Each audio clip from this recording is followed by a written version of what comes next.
الحمد للہ رب العالمین والصلاة والسلام علی سید الانبیاء والمرسلین وعلی آلہ وصحبہ ومن تبعہم بإحسان الی یوم الدین، اما بعد۔ قال اللہ تعالی فی کلامہ المجید، اعوذ باللہ من الشیطان الرجیم، بسم اللہ الرحمن الرحیم۔ یا ایہا الذین آمنوا کتب علیکم الصیام کما کتب علی الذین من قبلکم لعلکم تتقون۔ وقال تعالی فی آیۃ اخری، شہر رمضان الذی انزل فیہ القرآن ھدی للناس بینات من الھدی والفرقان۔ میرے محترم بھائیوں، بزرگوں، رمضان المبارک نہ صرف یہ کہ روزہ رکھنے کا مہینہ ہے اور کچھ مخصوص عبادتوں اور کچھ مخصوص مشقوں کے کرانے کا مہینہ ہے، بلکہ رمضان المبارک ایک پورا تزکیہ و تربیت کا نظام ہے۔ اور جس طرح آدمی کا ایک نظام جسم سے تعلق رکھتا ہے، اسی طرح ایک انسان میں روح کا تعلق ہے۔ ان دونوں نظاموں پر روزہ اثر انداز ہوتا ہے۔ جسم پر بھی روزہ اثر انداز ہوتا ہے اور روح پر بھی روزہ اثر انداز ہوتا ہے۔ تو روزے کے مادی فوائد بھی ہے اور روحانی فوائد بھی ہے، اور روزہ اپنی ذات میں ایک مکمل تربیت کا نظام ہے۔ اللہ تعالیٰ نے اس کو ایک مہینے کے لیے فرض کیا ہے، اور رمضان کے مہینے کا انتخاب کیا روزے کے لیے، اور رمضان کا مہینہ قرآن کا مہینہ ہے۔ اللہ تعالیٰ نے قرآن کو رمضان میں نازل کیا۔ جب قرآن کا مہینہ رمضان کا مہینہ، تو اللہ تعالیٰ نے روزے کو بھی اس کے لیے رکھا ہے، کیونکہ قرآن کیا ہے؟ بھٹکی ہوئی انسانیت جو اندھیروں میں بھٹک رہی تھی، ان کے لیے روشنی یہ قرآن ہے، اور وہ قرآن رمضان میں نازل ہوا۔ اسی طرح روزہ جو ہے اس میں رکھ دیا گیا، جس طرح انسانیت کی صبح قرآن سے ہوئی اور اسلام سے ہوئی اور ہدایت سے ہوئی، اسی طرح روزہ بھی صبح صادق سے شروع ہوتا ہے غروب آفتاب تک، اس کے بعد دن ختم ہو جاتا ہے۔ تو اسی طرح سے یہ روزہ جو ہے یہ بھی اس اندھیرے کو دور کرنے کے لیے جو ہے، جو انسان گناہوں کی وجہ سے اپنی زندگی میں پیدا کر لیتا ہے۔ سال بھر گناہ ہوتے رہتے ہیں، اور وہ گناہ تہ بتہ آدمی کے دل پر اثر انداز ہوتے ہیں۔ آپ نے استنجا خانوں میں، پیشاب خانوں میں دیکھا ہوگا، گھروں میں تو عام طور پر صفائی کا انتظام ہوتا ہے، لیکن جو سروجنک ہوتے ہیں، عوامی ہوتے ہیں، وہاں پر پیشاب کرنے والے جب پیشاب کرتے ہیں اور اس کی صفائی کا خیال نہیں کیا جاتا تو موٹی کائی جمع ہو جاتی ہے، اور وہ کائی جمع ہوتے ہوتے بدبو اس سے آنا شروع ہوتی ہے۔ تو یہ جس طرح پیشاب، حالانکہ وہ پانی ہے اور اس پر پانی ڈال دیا جائے تو وہ اثر، لیکن وہ دھیرے دھیرے وہ کائی جمع ہوتی ہے۔ پانی بہہ گیا، پیشاب وہاں جمع نہیں رہتا، بہہ گیا، وہ پانی جو پیشاب تھا وہ بہہ گیا، لیکن اپنا اثر باقی چھوڑ گیا، کائی جمنا شروع ہو گئی۔ اسی طرح انسان جب گناہ کرتا ہے تو گناہ ہو کر اس کی ذات سے نکل جاتا ہے، وہ نکل گیا، جیسے پیشاب بہہ گیا ایسی گناہ نکل گیا، لیکن گناہ کا اثر جیسے وہ پیشاب خانوں میں کائی جمع ہو جاتی ہے، اس طرح اس نے انسان کے دل پر اپنے اثر کو چھوڑ دیا، وہ اثر باقی رہتا ہے، اور وہ اثر اتنا خطرناک باقی رہتا ہے کہ پھر اس سے بدبو آنا شروع ہوتی ہے، سڑان آنا شروع ہوتی ہے، اور یہ سڑان ہم اپنے اس سے نہیں محسوس کرتے، ہمارے گناہوں کی سڑان کو، ہمارے گناہوں کی بدبو کو ہم کو نہیں، یہ فرشتوں کو آتی ہے، کیونکہ فرشتے انتہائی لطیف چیز ہے، ان میں اللہ تعالیٰ نے لطافت بھی رکھی، نزاکت بھی رکھی۔ ان کا یہ ہے کہ وہ پیاس کی بو کو بھی برداشت نہیں کرتے ہیں۔ ہم تنوں سے پیاس کھا جاتے ہیں، ہم کو پیاس کی بدبو بری نہیں معلوم ہوتی ہے، فرشتوں کو بیڑی گٹکے کی بدبو بھی برداشت نہیں ہوتی، کوئی بدبودار چیز ان کو برداشت نہیں ہوتی۔ حضور اکرم صلی اللہ علیہ وسلم کے پاس فرشتے آیا کرتے تھے، اس لیے حضور اکرم صلی اللہ علیہ وسلم نہ لہسن استعمال کرتے نہ پیاز استعمال کیا کرتے تھے۔ فرشتوں کے مزاج بہت نازک ہے۔ تو جس طرح پیشاب خانے میں پیشاب کا اثر باقی رہ جاتا ہے، ایسی گناہ کرنے والے پر گناہ کا اثر باقی رہ جاتا ہے، پھر دھیرے دھیرے اس میں بدبو پیدا ہونا لگتی ہے۔ آپ ایک دن اپنے یہاں ٹوائلٹ میں پانی مت ڈالیے اور 2 سے 3 مرتبہ پیشاب کر کر آ جائیے، آپ اپنے گھر میں بیٹھنا آپ کے لیے مشکل ہو جائے گا، ٹوائلٹ میں سے بو آنا شروع ہوگی۔ گناہ کا اثر یہ ہے کہ وہ بدبو دینے لگتا ہے، اور فرشتے اس بدبو کی وجہ سے بدبودار گناہگار انسان کے قریب نہیں آتے، قریب نہیں آتے۔ یہ بدبو بڑھتے رہتی ہے، کائی جمع ہوتے رہتی ہے۔ اللہ تعالیٰ نے تطہیر کا طریقہ یہ رکھا ہے کہ رمضان میں اللہ تعالیٰ اس کو پورا واش کر دیتے ہیں، پورا دھو دیتے ہیں، پورا صاف کر دیتے ہیں۔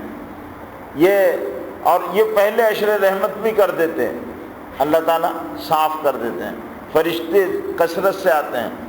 روزے دار کے منہ میں خلوع معدہ کی وجہ سے پیدا ہونے والی بدبو اللہ تعالیٰ کے پاس مشک عنبر و عبیر سے زیادہ پسندیدہ ہے۔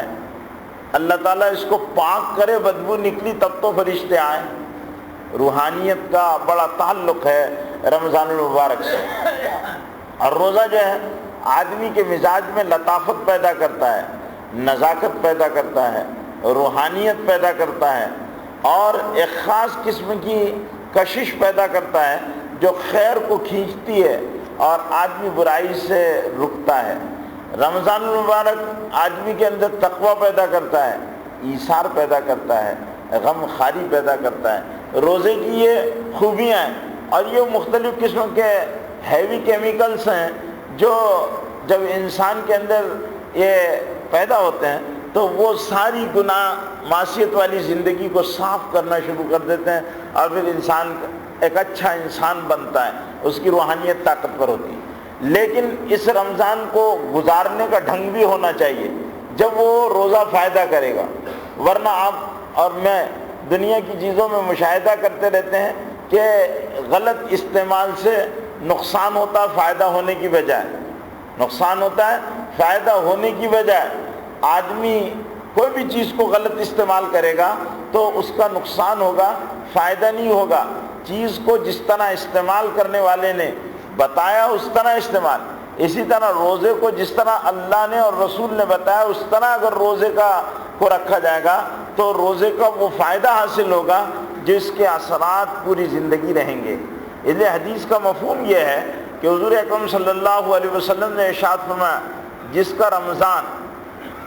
کا رمضان بغیر انتشار کے گزرے، جمعیت خاطر کے ساتھ گزرے، دل میں جماع ہو، طبیعت میں جماع ہو، اور وہ منتشر اور پراگندہ حالی اور پراگندہ ذہنی کے ساتھ اس کا رمضان نہیں گزرے، پورا سال اس کا جمعیت خاطری کے ساتھ گزرتا ہے، دل طمانینت سے بھرا ہوا ہوتا ہے، پریشانیوں سے دور رہتا ہے۔ اور جس کا رمضان پریشانیوں میں گزرے اور اس میں جمعیت خاطر موجود نہ ہو تو اس کا پورا سال جو ہے وہ خراب ہوتا ہے۔ رمضان کے اثرات پورے سال پر مرتب ہوتے ہیں۔ آپ کے دل میں جماع ہے، آپ کے دل میں انتشار نہیں ہے تو آپ کا اثر روزے پر محسوس ہوگا، اس کا اثر نمازوں پر محسوس ہوگا، اس کا اثر ذکر و دعا پر محسوس ہوگا، اور پھر اس کا اثر سال بھر ہوگا، اس کا اثر سال بھر ہوگا۔ سال بھر آدمی رمضان کے فیوز سے مستفید ہوتا رہے گا، اور اگر اس کا جمعیت خاطر نہیں ہے تو سال بھر کیا ہوگا کہ آدمی پریشان رہے گا۔ تو روزے کے جس طرح روحانی فائدے ہیں اس طرح مادی فائدے بھی روزے کے ہیں، اور جس طرح مادی فائدے ہیں اسی طرح روحانی فائدے بھی ہیں۔ تو روزہ دراصل ایک تبدیلی اور تغیر اور آدمی کے اندر بہت کچھ الگ اثرات ڈالنے کے لیے اللہ تعالیٰ نے رکھا۔ اس لیے اللہ تعالیٰ قرآن مجید میں ارشاد فرماتے ہیں کہ ہم نے روزہ تم پر فرض کیا جیسے اگلوں پر روزہ فرض کیا گیا تھا، لعلکم تتقون، تقوی پیدا کرو۔ آدمی کو تقوی کی مشق کرائی جا رہی ہے، اور یہ صرف رمضان کے لیے نہیں ہے کہ رمضان میں تو آدمی متقی بن جائے اور غیر رمضان میں وہ تقوی اس کے پاس پھٹکنے بھی نہ پائے، نہیں، یہ تقوی لعلکم تتقون استمرار ہے تاکہ تم متقی بنو۔ روزہ رکھنے کے بعد حالت روزہ میں جس تقوی کی مشق کرائی جا رہی ہے اس تقوی کا اثر پوری زندگی پر رہنا چاہیے، لعلکم تتقون، تاکہ تم متقی بن جاؤ۔ تقوی پیدا کرنے کے لیے اب تقوی کیا ہے؟ تو تقوی کی سب سے اچھی تعریف تو یہ ہے کہ جیسے ابا کے سامنے بیٹا بیڑی نہیں پیتا، لحاظ کرتا ہے، ابا کیا سوچیں گے، کتنا ناخلف ہے، کتنا ناکارہ ہے کہ میرے سامنے بیڑی پیتا ہے، اور کوئی ایسا کام نہیں کرتا جو باپ کے رتبے اور اس کے مقام اور اس کے ادب، پاس ادب کے خلاف ہو، تو اس کو کہتے ہیں تقوی۔ اس کو کہتے ہیں تقوی، پاس ادب کرنا، لحاظ کرنا، پاس کرنا کہ بھئی اللہ کا پاس ادب یہ ہے کہ میں یہ کام نہیں کروں۔ جس طرح باپ کا پاس ادب یہ ہے کہ آدمی اس کے سامنے سگریٹ نہ پیے، اسی طرح اللہ کا پاس ادب یہ ہے کہ آدمی اللہ کے نے جن چیزوں کو ناپسند کیا ہے۔ باپ ہر وقت ہر جگہ موجود نہیں ہوتا، اللہ ہر جگہ ہر وقت موجود ہوتا ہے۔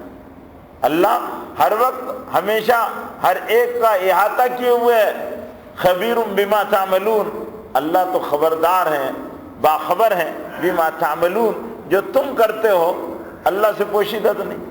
پھر رمضان میں اللہ سے ڈرنا اور غیر رمضان میں اللہ سے نہیں ڈرنا، یہ تقوی ہے یا کچھ اور ہے؟ تقوی تو یہ ہے کہ آدمی جس طرح رمضان میں ڈر رہا ہو غیر رمضان میں بھی اللہ سے ڈرنے والا بن جائے۔ رمضان میں پانی پینے سے منع کیا گیا، پانی پینے کا تو اللہ نے حکم دیا، پانی تو انسان کی ضرورت بنائی، لیکن اللہ نے صبح صادق سے لے کر غروب آفتاب تک پانی کے پینے سے منع فرما دیا، پانی بندہ رک گیا۔ کیوں رکا؟ اللہ کے حکم کی وجہ سے رکا۔ اب تنہائی میسر ہے لیکن پانی نہیں پیتا، ڈرتا ہے، اللہ کا لحاظ کرتا ہے، اللہ کا ادب کرتا ہے، اللہ کے ادب کی وجہ سے، اللہ کے پاس و لحاظ کی وجہ سے آدمی پانی نہیں پیتا، بھوک شدید لگی ہوئی ہے کھانا نہیں کھاتا، ساری گناہ کے مواقع اور امکانات موجود ہیں لیکن اس کے باوجود بچتا ہے، میں روزے سے ہوں، میرے اللہ کو میں کیا جواب دوں گا؟ یہی تو ڈر ہے، یہی تقویٰ ہے۔ یہ تقویٰ رمضان میں اس کی مشق کرانے کے لیے ہے کہ تو حلال سے روکا گیا رمضان میں تو بابا حرام سے، غیر رمضان میں کتنا بچنا چاہیے اور رمضان میں بھی حرام سے کتنا بچنا چاہیے، یہ اصل میں تقویٰ ہے۔ اس تقوی کی مشق کرائی جا رہی ہے کہ جس حرام سے تم رمضان، حلال سے کو تم نے حرام کیا ہے، حلال کو تم نے حرام کیا ہے، کھانا حلال ہے، روزے میں حرام ہے، کھانا حلال ہے، پانی پینا حلال ہے اور روزے میں حرام ہے، تم نے حلال کو حرام کیا اللہ کے حکم سے، اللہ حلال حرام کر دیا، اب اللہ ہی حلال کریں گے، جب تک حلال نہیں ہوگا، جب تک اللہ حلال نہیں کریں گے، اور بندہ بچ رہا ہے اللہ کے حرام سے۔ ہم سب، اللہ نے روزے میں کھانے پینے کو حرام کر دیا ہے، ہم بچ رہے ہیں کھانے اور پینے سے، تو ہمارا یہ بچنا کیا ہے؟ تقویٰ ہے۔ اور غیر رمضان میں ہم اللہ کے حرام سے نہیں بچتے، کیوں نہیں بچتے؟ وہی اللہ نے جس نے رمضان میں حلال کو حرام کیا، جس نے ساری زندگی حرام کو حرام کر دیا، اس حرام سے نہیں بچتے۔ تو تقویٰ، اس لیے تقوی کی مشق کرائی جا رہی ہے کہ غیر رمضان میں آدمی حرام سے بچنے کا عادی بن جائے کہ نہیں بھائی یہ چیزیں حرام ہیں، اللہ کو ناپسند ہے، زنا حرام ہے، چوری حرام ہے، غیبت حرام ہے، جھوٹ حرام ہے، غصب حرام ہے، دھوکہ حرام ہے، بدنظری حرام ہے، یہ ساری چیزیں حرام ہیں، ان حرام سے بھی بچنا ہے، اللہ کو پسند نہیں ہے تو اس سے بچنا ہے، اس سے بچنا ہے، یہی تقویٰ ہے، اس کی مشق ہے۔ گناہوں سے بچنا تقویٰ ہے، اللہ کا ادب کرنا تقویٰ ہے، اللہ کا لحاظ کرنا تقویٰ ہے، سب کے سامنے تقویٰ ہے، تنہائیوں میں تقویٰ ہے، رمضان میں تقویٰ ہے تو غیر رمضان میں بھی تقویٰ ہے۔ آدمی رمضان میں تقویٰ سمجھے اور غیر رمضان میں فتویٰ سمجھے تو میرے بھائیوں یہ نادانی ہے کہ غیر رمضان میں جائز ہے۔ کیا ہوتا ہے؟ رمضان آتا ہے، بہت سارے لوگ یہ سمجھتے ہیں کہ اللہ تعالیٰ ہمارا جو رب ہے وہ بہت بھولا بھالا ہے، اللہ تعالیٰ ہمارا بہت بھولا بھالا ہے، ہم جیسا چاہیں اللہ تعالیٰ کو بنا کر نکل جائیں۔ رمضان آئے گا ٹی وی بند، رمضان آئے گا سنیما اور تھیٹر جانا بند، رمضان آئے گا ہوٹلوں پر پردے لگیں گے، باہر پٹیوں پر بیٹھ کر کھانا بند، اب پردوں کے پیچھے کھانا چالو۔ تو اللہ اتنے بھولے ہمارے کہ پردہ ڈالو تو ان کو دکھتا نہیں، پردہ ڈالو تو ان کو دکھتا نہیں، پھر ٹیلی ویژن پر پردہ ڈال دو تو ہمارے اللہ کو نظر نہیں آتا، اور وہ بالکل بے خبر ہیں، اور بالکل ان کو وہ علی باغ سے آئے ہوئے ہیں کہ ان کو کچھ پتہ ہی نہیں چلتا کہ میرے بندے اب اس طرح ایسے ہیں ہمارے اللہ۔ میرے بھائیوں، نہ ہمارا اللہ مٹی سے بنا ہوا ہے، نہ ہمارے اللہ کو انسانوں نے بنایا ہے کہ اس کو بیچارے کو ناریل پھوڑ کر رکھ دو تو وہ خوش ہو جاتا ہے، اس کو جو چاہے جیسا جو چاہے کر کر نکل جائے تو وہ خوش ہو جاتا ہے، ایسا تو نہیں ہے۔ ہمارا اللہ قہار ہے، بندوں کی بدمعاشیوں پر اس کو مہلت دینے میں مزہ آتا ہے۔ میں 2 جمعے سے یہ بات کہہ رہا ہوں کہ اللہ تعالیٰ کا معاملہ عجیب ہے، اللہ اپنے بندوں کو عذاب دینے میں اس کو مزہ نہیں آتا، اپنے بندوں کو معاف کرنے میں مزہ آتا ہے، اپنے اللہ کو اپنے بندوں کو معاف کرنے میں مزہ آتا ہے۔ جب بندہ اللہ کی طرف آتا ہے تو وہ اللہ کہتے ہیں میرا بندہ میری طرف ایک گز آتا ہے، ایک بالش آتا ہے، میں اس کی طرح ایک گز آتا ہوں۔ جب میرا بندہ چل کر آتا ہے تو میں دوڑ کر آتا ہوں، میرا بندہ چل کر آتا ہے تو میں دوڑ کر آتا ہوں۔ اللہ رب العزت کو بندوں کو عذاب دینے میں مزہ نہیں آتا، اللہ تعالیٰ کو بندوں کو معاف کرنے میں مزہ آتا ہے۔ اللہ کو اپنے بندوں پر انعام، اگر اللہ کو مزہ آتا تو سارے ظالموں کی گردنیں اللہ تعالیٰ توڑوا دیتا۔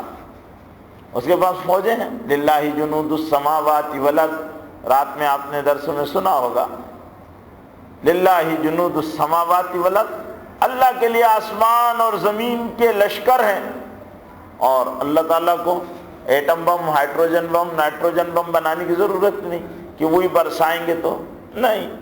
اللہ ہمیشہ بڑی طاقتوں کو چھوٹی چیزوں سے توڑتے ہیں، بڑی طاقتوں کو چھوٹی چیزوں سے توڑتے ہیں، ان کی مجبوری اور بے کسی ان کو جتلاتے ہیں کہ نادانو تم کیا ہو، تمہاری اوقات کیا ہے، تم جس کو بڑا سمجھتے ہو وہ اللہ کے مقابلے میں بڑا تو ہے نہیں، اللہ بڑے ہیں، اللہ اکبر اللہ اکبر، اللہ بڑے ہیں۔ پھر اللہ سے اکڑتے کیوں ہو، اللہ سے ٹکراتے کیوں ہو؟ اللہ بہت زبردست عظیم رب ہے، ان سے ٹکراتے کیوں ہو؟ اللہ سے ٹکرانے والے کبھی کامیاب نہیں ہوئے، اللہ نے ٹکرانے والوں کو توڑ دیا، فرعون کو توڑ دیا، فرعون ٹکرایا، شداد ٹکرایا، حامان ٹکرایا، قوم عاد ٹکرائی، قوم سبا ٹکرائی، بڑے بڑے دنیا میں آج بھی ظالم جابر فاسق فاجر اللہ سے ٹکرا رہے ہیں اور اللہ ان کو توڑ رہا ہے، ان کے سمجھ میں نہیں آتا۔ رشیا ٹکرایا، اللہ نے توڑ دیا، توڑیں گے اللہ ہر باطل طاقت کو، خدا توڑنے کی ذمہ داریوں پر، لیکن اللہ مہلت دیتے ہیں، اللہ مہلت دیتے ہیں، جانے دو ابھی اس کی پاپ کا گھڑا بھرنے دو۔ جب رسی کھینچتے ہیں تو اللہ تعالیٰ پھر مہلت نہیں دیتے، اللہ تعالیٰ بڑی قدرت والے ہیں، تو اللہ رب العزت نے موقع دیا، اور یہ موقع کیا ہے کہ مانو، آؤ اطاعت کرو، ڈھیل دی، مواقع فراہم کر دیے، میرا بندہ آ جائے گا۔ جب بندہ آتا ہے تو اللہ تعالیٰ کی رحمت جو ہے وہ جوش میں آ کر بندے کو عفو میں لے لیتی ہے، معاف کر دیتے اللہ تعالیٰ۔ لیکن انسان اللہ تعالیٰ کو بھولا بھالا سمجھتا ہے، سب جانتے اللہ تعالیٰ، اللہ تعالیٰ کے علم میں ساری چیزیں۔ جو پتا درخت سے ٹوٹ کر گرتا ہے اس کی آواز کوئی نہیں سنتا، دو درخت سے پتا ٹوٹ کر گرتا ہے اس کی آواز کوئی نہیں سنتا، لیکن اللہ اس کی آواز کو سنتے ہیں۔ وہ دانہ جو کسان زمین میں ڈال کر آتا ہے ہل چلا کر اور پھر اس پر مٹی ڈال کر بھول جاتا ہے، اس کو کوئی نہیں جانتا، اللہ جانتے ہیں۔ کالی رات میں کالے پہاڑ پر کالی چوٹی چلتی ہے، اس کو کوئی نہیں جانتا، اللہ اس کو جانتے ہیں، اس کے رزق کو فراہم کرتے ہیں۔ پھر ایسے اللہ کو ہم جیسے لوگ بھولا بھالا سمجھ کر فراڈ کرتے رہتے ہیں، وہ اصل میں اللہ کو دھوکہ نہیں ہے۔ شتر مرغ کے پیچھے جب شکاری دوڑتا ہے تو وہ اپنے پناہ میں مٹی میں منہ ڈال لیتا ہے، وہ سمجھتا ہے جب مٹی میں ڈال لیتا ہے تو اس کو کوئی نظر نہیں آتا، وہ سمجھتا مجھے کوئی نہیں دیکھ رہا ہے۔ یہ حماقت، شتر مرغ جو ہوتا ہے وہ حماقت میں مشہور ہے۔ یہ ایسی حماقتیں ہیں پردے لگا کر گناہ کرنا۔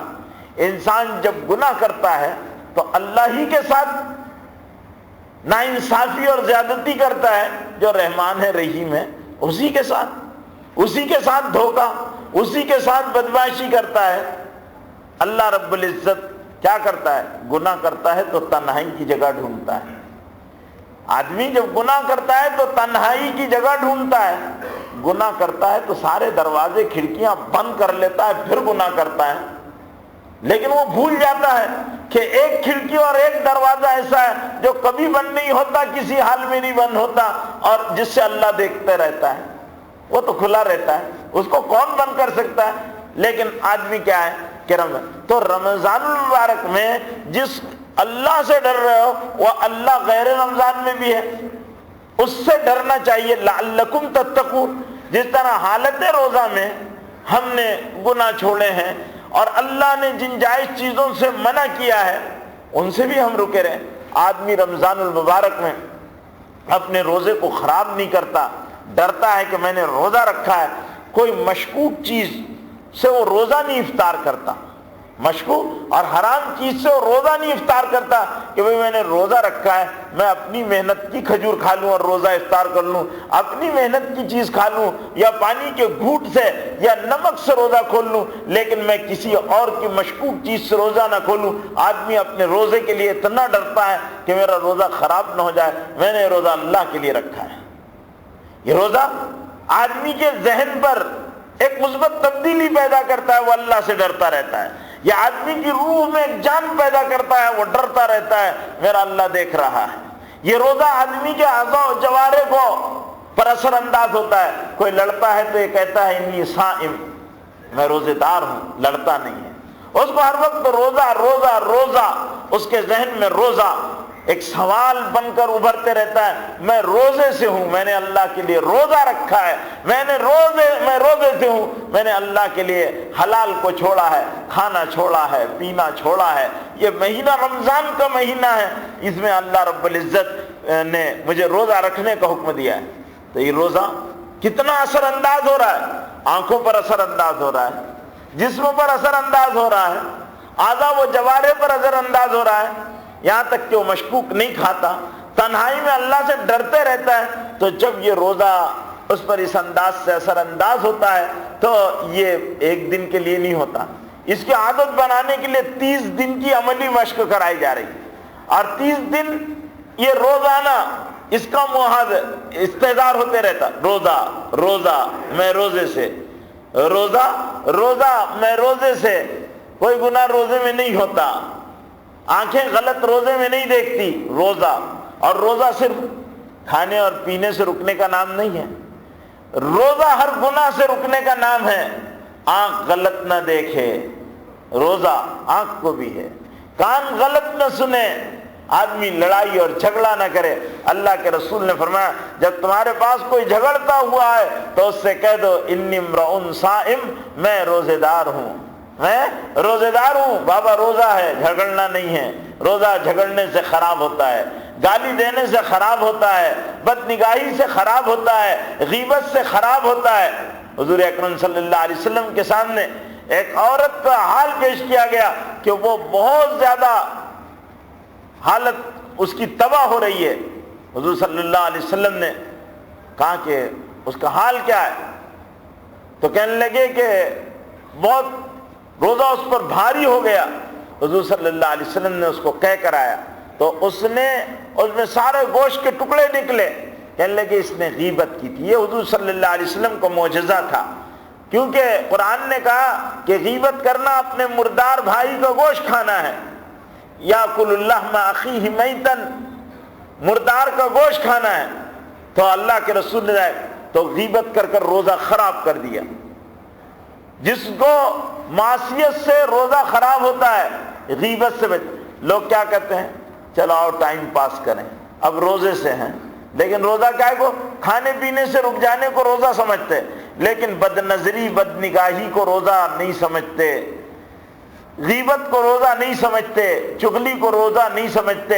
ٹائم پاس کرنے کے لیے لوگ کیرم کلب میں بیٹھتے ہیں، ٹائم پاس کرو، روزہ ہے اب ٹائم کیسے پاس کرنا۔ لوگ ٹائم پاس کرنے کے لیے، روزہ ٹائم پاس کرنے کا نام نہیں ہے، رمضان المبارک ٹائم پاس کرنے کے لیے نہیں ہے۔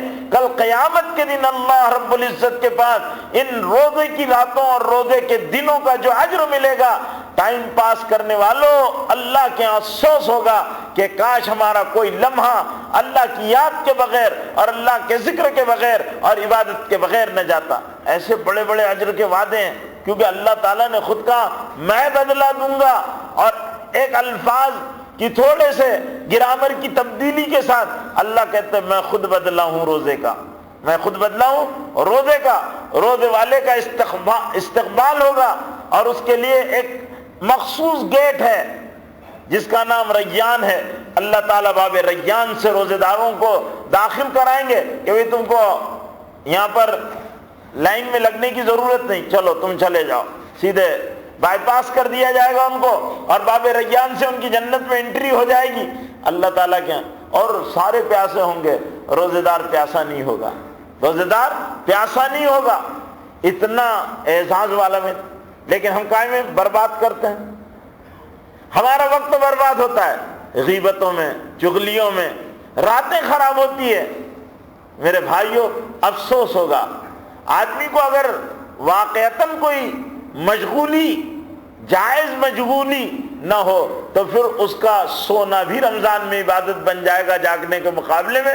اگر جاگنا گناہ اور لایانی کے ذریعے سے ہو رہا ہے تو پھر رمضان آتا ہے، نوجوان بچے سڑکوں پر کیا کرتے ہیں اس کا مشاہدہ آپ خود کرتے ہو، ہوٹلوں پر بیٹھ کر کیا ہوتا ہے اس کا مشاہدہ خود کرتے ہو۔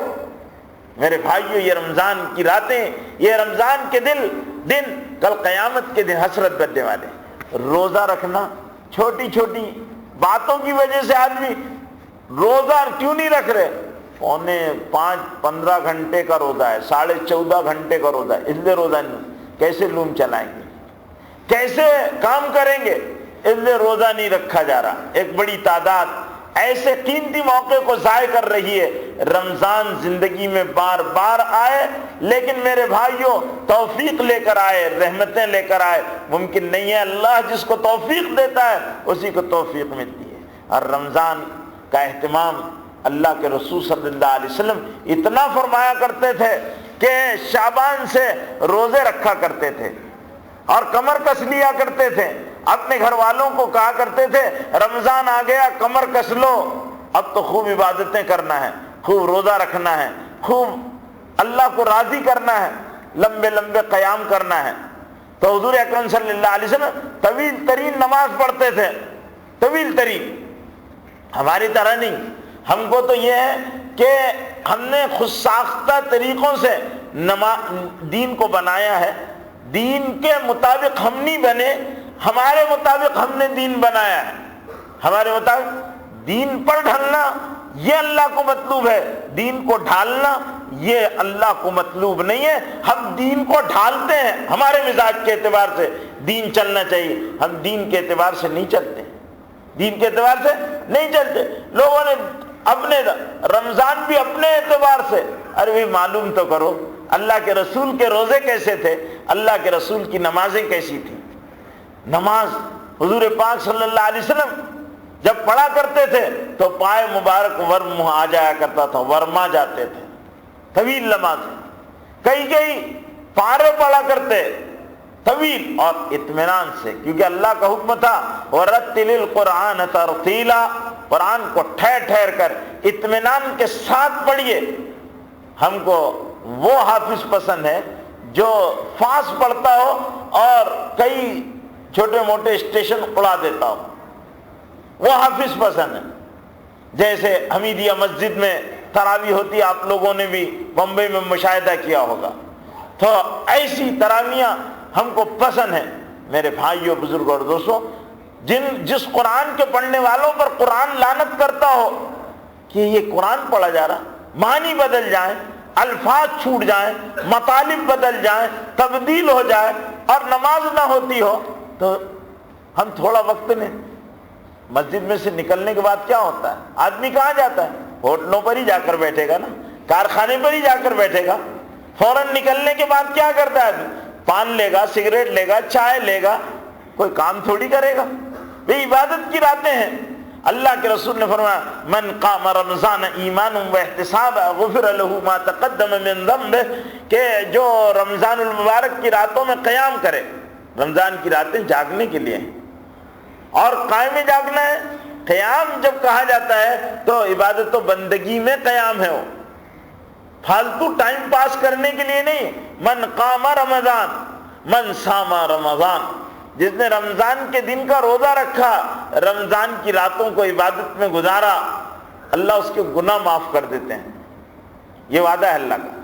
اسے حضور اکرم صلی اللہ علیہ وسلم نے جو وقت مختصر خطبہ دیا تھا، جب رمضان المبارک آیا تو کہا لوگوں تم پر ایک مبارک مہینہ قد اضل علیکم شہر عظیم شہر مبارک، اے لوگوں تم پر ایک بہت عظیم اور بڑا برکت والا مہینہ سایہ فگن ہے، آیا ہے. یہ رمضان کا مہینہ ہے.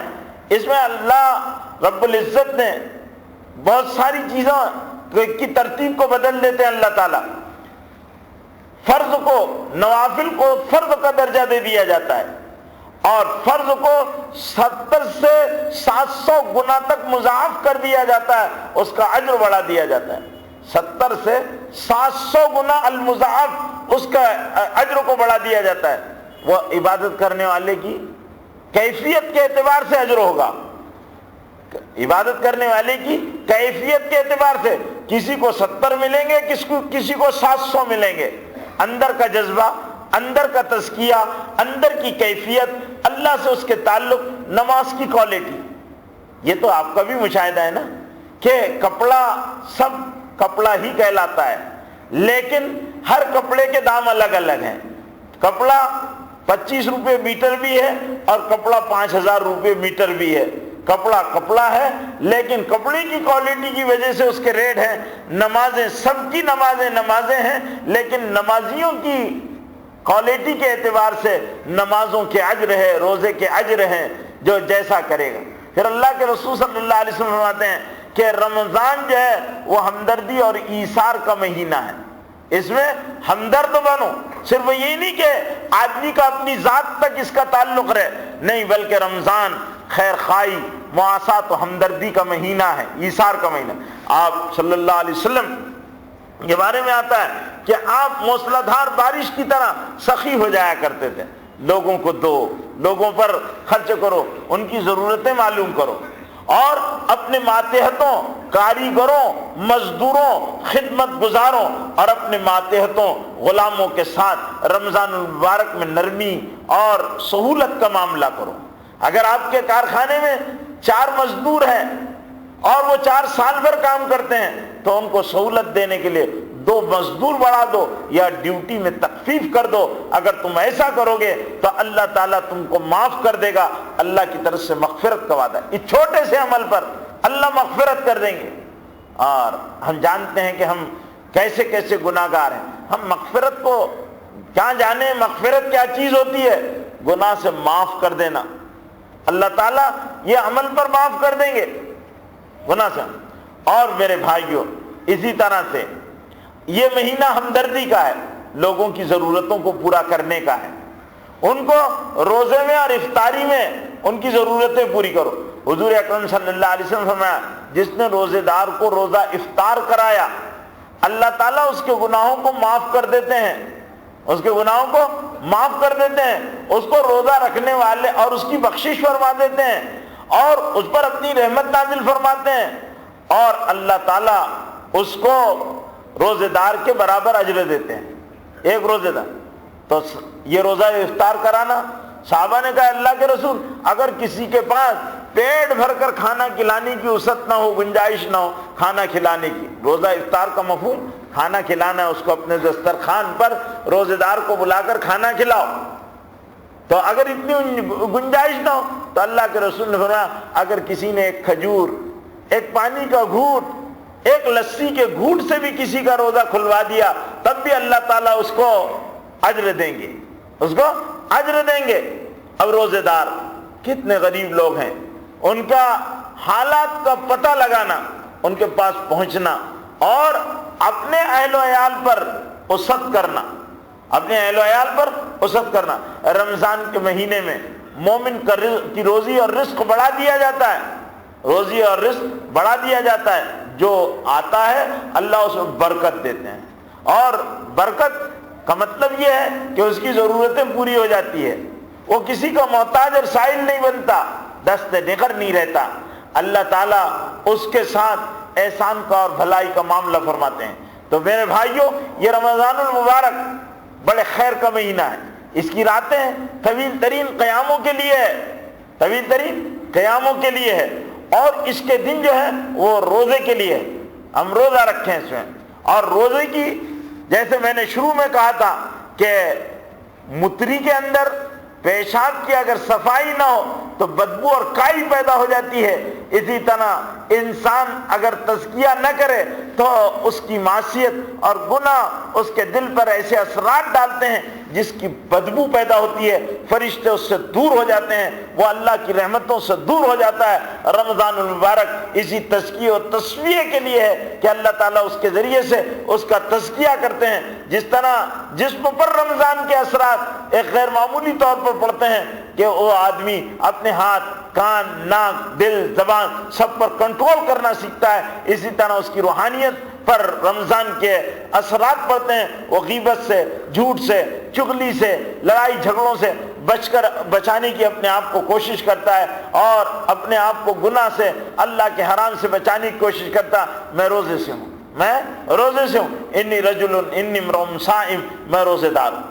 اور یہ رمضان اسی مشق کرانے کے لیے آتا ہے، اس لیے رمضان جو ہے وہ اللہ سے یقین کو بڑھانے کے لیے ہے، رمضان اللہ سے دوستی بڑھانے کے لیے، اللہ سے قربت کا ذریعہ ہے۔ اور رمضان المبارک میں بندے پر فرشتوں والے اثرات پیدا کر دیے جاتے ہیں، فرشتے پاک ہیں، فرشتے نورانی ہیں، فرشتوں کے اندر ملکوتی صفات ہیں، وہ کھانا نہیں کھاتے اس لیے ان کو شہوتیں نہیں ہوتی، جب وہ شہوتیں ان کی نہیں ہوتی تو شہوت کی بے اعتدالیاں ان میں نہیں پیدا ہوتی، پھر وہ معصیت نہیں کرتے، ان میں لطافت اللہ نے رکھی ہے، کثافت سے ان کو دور رکھا ہے، وہ لطیف ہے، نور کی مخلوق ہے، نورانیت ان کے اندر ہے، ان پر برائی کا ہلکا اثر بھی ان پر محسوس ہوتا ہے، اس لیے وہ ہر برائی سے دور رہتے ہیں، ہر وقت اللہ کا ذکر کرتے ہیں، گناہ ان سے سرزد نہیں ہوتے، وہ اللہ کے مقبول ترین مخلوق ہے، اللہ کی قربت میں رہتے ہیں، اللہ نے جن حکموں کو کرنے کا کہا اس سے سر منہ انحراف نہیں کرتے،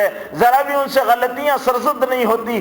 اس ملکوتیت کو پیدا کرنے کے لیے اللہ رب العزت نے انسان کے واسطے یہ رمضان کا مہینہ پیش کیا ہے، اس لیے کہ فرشتوں کو انسان کی تخلیق پر اعتراض ہوا تھا کہ اللہ کائے کو ایسے کو پیدا کرتا ہے، من یفسد فیہا ویسفک الدماء، جو خون بہائے، قتل کرے، زمین کو فساد سے بھر دے، اے اللہ کائے کو ایسے کو پیدا کرتا ہے۔ اللہ تعالیٰ نے انسان کو پیدا کیا، انسان نے آ کر وہ ساری وہی حرکتیں کی، تو اللہ تعالیٰ اس میں اس روحانی قدروں کو پیدا کرنے کے لیے اور ملکوتیت سے ممتاز کرنے کے لیے، کیونکہ اللہ تعالیٰ نے فرشتوں سے انسان کو ممتاز کیا ہے، اور اللہ کہتے ہیں لقد کرمنا بنی آدم، ہم نے بنی آدم کو ساری مخلوقات پر برتری دی ہے، تو یہ فرشتوں سے جن سے گناہ ہی نہیں ہوتے ان سے بھی افضل بنانا ہے۔ تو اللہ رب العزت نے اس کے اندر رمضان کا روزہ رکھا، کھاؤ مت، فرشتے کھاتے نہیں، پیو مت، فرشتے پیتے نہیں، شہوتیں کرو مت، فرشتوں کو شہوت ہوتی نہیں، خواہشات نفس کے اتباع کرو مت، فرشتے کرتے نہیں، اللہ کی دیدار سے،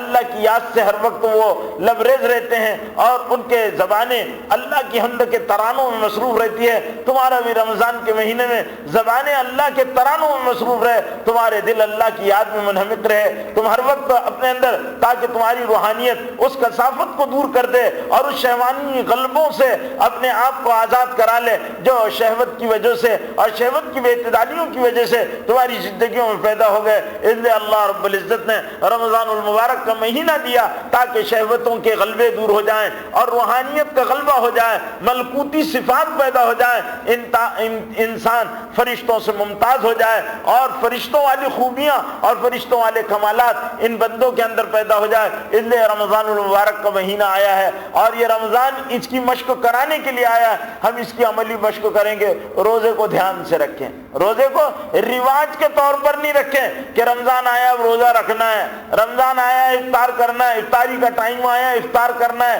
اور سحری کا ٹائم آیا ہے سحری کرنا ہے۔ روٹین بنا کر اور مزاج بنا کر اور عادت کے طور پر نہیں کرنا ہے۔ عادت کے طور پر جو چیز کی جاتی ہے اس پر اجر نہیں ملتا ہے، عبادت کے طور پر کرنا ہے۔ روزے کو سمجھ کر روزہ رکھیں، افطار کو سمجھ کر افطار کریں، افطار کریں۔ اس میں کم کھانا رمضان میں مشق ہے، جب کم کھاؤ گے تو خلوع معدہ کی وجہ سے کثافت دور ہوگی، کرامت پیدا ہوگی، رحمت کا حق ہوگا، دل کے اندر نورانیت پیدا ہوگی۔ ورنہ میرے بھائیوں پیٹ پہ اڑس اڑس کر کھاؤ گے اور خوب ٹھوس ٹھوس کر کھاؤ گے اور افطاری میں بھی 25 قسم کا کھاؤ گے تو کہاں سے روحانیت پیدا ہونے والی، کہاں سے ملکوتی صفات آئیں گے؟ افطاری کے مفہوم کو سمجھو، روزے کے مقصد کو سمجھو، اور اللہ تعالیٰ کیوں روزہ رکھنا ہے؟ کم کھانا، کم سونا۔ جگوارے کیوں؟ کم سوئے گا، زیادہ سونے سے آدمی میں بداوت پیدا ہوتی ہے، غفلت کا دور ہوتا ہے، نسیان پیدا ہوتا ہے، احکام سے تغافل پیدا ہوتا ہے، غفلت شعاری مزاج بنتا ہے، اللہ کا حکم پورا کرنے کی طبیعت میں آمادگی نہیں ہوتی ہے۔ اس لیے کہا کم سو، کم کھا، کم سو، کم پی۔ یہ ساری چیزیں اللہ رب العزت انسان میں پیدا کرنا چاہتے ہیں۔ اب جب ہمارے اندر یہ چیزیں پیدا ہوگی تو ہمارا روزہ ہماری پوری زندگی پر اثر انداز ہوگا، پوری زندگی پر روزہ اثر انداز ہوگا۔ اس لیے اللہ تعالیٰ نے اس کو قرآن کے ساتھ جوڑا۔ قرآن بھٹکی ہوئی انسانیت کو اندھیروں سے نکالنے کے لیے، اس طرح ایک مسلمان معصیت کے اندھیروں میں جب پورے سال بھر بھٹکتا ہے تو روزہ اس کے لیے سپیدہ سحر ہے، اور اس کی ظلمتوں کو کافور کرنے کے لیے روزہ ہے۔ اس لیے رمضان المبارک میں اللہ کے رسول صلی اللہ علیہ وسلم نے ارشاد فرمایا کہ 4 چیزیں مانگا کرو، 4 چیزوں کا اہتمام کرو۔ اللہ کی وحدانیت کا اقرار کرتے رہو، لا الہ الا اللہ وحدہ لا شریک لہ، اس کا خوب کثرت رکھو۔ اور پھر دوسری بات، اپنے گناہوں کی خوب معافی مانگو، استغفر اللہ۔ دو کہ تم ہمیشہ محتاج ہو، اس کو اللہ سے ضرور مانگو، اسأل اللہ الجنہ، اے اللہ جنت مانگتا ہوں، اور اے اللہ جہنم سے پناہ مانگتا ہوں، جہنم سے مانگ۔ اس لیے افطار کے وقت یہ دعا کثرت سے پڑھا کرو، یا واسع الفضل اغفر لی، یا واسع الفضل اغفر لی۔ چلتے پھرتے لا الہ الا اللہ، استغفر اللہ، اسألک الجنہ واعوذ بک النار پڑھو۔ اور پھر جب روزہ کھولو تو اللہم لک صمت وبک آمنت وعلیک توکلت وعلی رزقک افطرت فتقبل منی، یہ پڑھو۔ جب روزہ کھول چکو تو یہ دعا پڑھو، ذهبت الظماء وابتلت العروق وثبت الاجر انشاءاللہ۔ اور پھر اللہ رب العزت موقع دے تو تراویح اطمینان کے ساتھ پڑھو، پھر اللہ موقع دے تو قیام اللیل کرو، تہجد کا اہتمام کرو، توبہ صلاۃ التوبہ پڑھ کر اپنے گناہوں کی معافی مانگو، صلاۃ الحاجت پڑھ کر اللہ سے رحمتیں مانگو۔ رمضان کی میں ہر وقت ہر روز ایک دعا قبول ہوتی ہے، سحر میں ایک دعا قبول ہوتی ہے، افطار میں اللہ روزے دار پر اپنی محبت والی نگاہیں ڈالتا ہے۔ ان موقعوں کا فائدہ اٹھاؤ اور اس کو غنیمت جانو، اور پھر روزے کو روزے کے ایک صحیح مفہوم اور مطلب کے ساتھ پورا کرو، تو اس کی وجہ سے پورے سال بھر اس کا اثر ہوگا۔ میں شروع میں حدیث سنا چکا کہ جس کا رمضان جمعیت خاطر کے ساتھ گزرے گا اس کا سال عافیت کے ساتھ گزرے گا، اور جس کا رمضان پراگندگی و انتشار کے ساتھ گزرے گا، اللہ کے رسول نے فرمایا وہ سال بھر پراگندہ، منتشر اور انتشار کا شکار رہے گا۔ اللہ ہم سب کی حفاظت فرمائے۔ وآخر دعوانا الحمدللہ رب العالمین۔ اللہم صلی علی سیدنا و شفیعنا و حبیبنا و نبینا و مولانا محمد مبارک وسلم۔ اللہم لک الحمد کلو و لک الشکر کلو علانیتہ و سرہ عز جارک و جل ثناؤک لا الہ غیرک۔ ربنا آتنا فی الدنیا حسنہ وفی الآخرۃ حسنۃ وقنا عذاب النار۔ اللہم انک عفو کریم تحب العفو فاعف عنا یا کریم۔ ربنا لا تؤاخذنا ان نسینا او اخطانا، ربنا ولا تحمل علینا اصرا کما حملته علی الذین من قبلنا، ربنا ولا تحملنا ما لا طاقت لنا به واعف عنا واغفر لنا وارحمنا انت مولانا فانصرنا علی القوم الکافرین۔ اللہم انک عفو کریم تحب العفو فاعف عنا یا کریم۔ اے اللہ ہمارے گناہوں کو معاف فرما دے، اے اللہ ہماری خطاؤں سے درگزر فرما، اے اللہ سال بھر جن گناہوں اور معصیتوں میں اے اللہ ہم نے راتیں اور دن گزارے ہیں، اے اللہ آپ کے لکھنے والوں نے بلا کم و کاست لکھ رکھا ہے، اے اللہ آپ نے دیکھا ہے، آپ نے ہماری ہر بات کو سنا ہے، اے اللہ آپ سے ہم دھوکہ بھی نہیں دے سکتے، اے اللہ چاہے ہم پردے ڈال لیں لیکن آپ سے ہم اپنے آپ کو نہیں چھپا سکتے، اے اللہ ہمارے گناہوں کو معاف فرما دیجئے، اے اللہ یہ عشرہ رحمت ہے، ہم پر اپنی رحمت والی نگاہ فرما دیجئے، اے اللہ ہم سب کو معاف فرما دیجئے، اے اللہ ہم بہت بڑے مجرم ہیں، پاپی ہیں، جرموں کے اقرار کے ساتھ آئے ہیں، دامن پھیلائے آئے ہیں، ہاتھ پھیلائے آئے ہیں، دامن پسارے آئے ہیں، اے اللہ جیسے مجرم آپ کے سامنے ہم جیسے آئے ہیں ایسے اے اللہ کم مجرم آئے ہوں گے، اے اللہ بازار میں بھرم کھو کے آئے ہیں، یہ کہتے ہوئے شرم آتی ہے کہ ہم آئے ہیں، اے اللہ ہم نے بڑے بڑے گناہ کیے ہیں، آپ ہمارے گناہوں کو معاف فرما دیجئے، ہمارے گھر والوں کے گناہوں کو معاف فرما دیجئے، پوری امت کے گناہوں کو معاف فرما دیجئے، اے اللہ رحم کا، کرم کا، عفو کا، عافیت کا معاملہ فرما دیجئے، اے اللہ ہر طرح کے شرور سے، فتن سے، آفتوں سے، بلاؤں، مصیبتوں اور پریشانیوں سے محفوظ فرما دیجئے، اے اللہ رمضان کے اخیر تک عافیت کے ساتھ پہنچا دیجئے، اے اللہ اس امت پر جو حضرت رسول پاک صلی اللہ علیہ وسلم کی امت ہے، اے اللہ جس امت کے غم میں تیرے نبی نے راتوں میں آنسو بہائے ہیں، اے اللہ جس کے غم میں پیٹوں کو پتھر باندھے ہیں، اے اللہ جس امت کے غم میں اے اللہ جس امت کے لیے تیرے نبی پاک صلی اللہ علیہ وسلم کی دو بیٹیوں کو طلاقیں دی گئی ہو،